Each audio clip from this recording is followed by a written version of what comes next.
salaamaaleykum wa rahmatullah mbokk ñu leen di ziaraat ñu leen jàmm yéen si Guyaar Sawa TV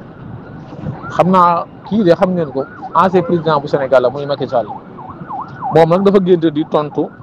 Ousmane Sonko di wax ne moom ragalul dara moom li muy suivre te bëgg ko mooy bilan bi nga xam ne def na ko ci Sénégal te kenn mënu koo làq loolu lay wax yow li nga wax nii di waxi dara. yow xaaral sa bis rek yow comme que sa farandoo bi nga xam ne bokk na ci ñi gënoon a fës ci sa àndandoo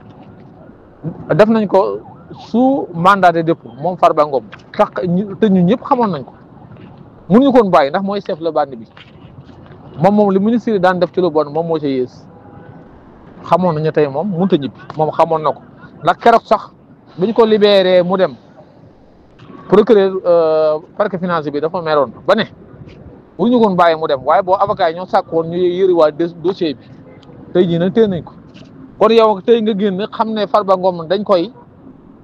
mandat de dépôt nga génn di jéem a tontu yow lay tontu ku de compte li mu génne dëgg la yow xaaral sa wàll rek xaaral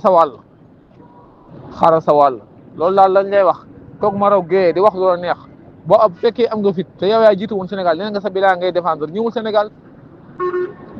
loolu daal li am ci loolu lay wax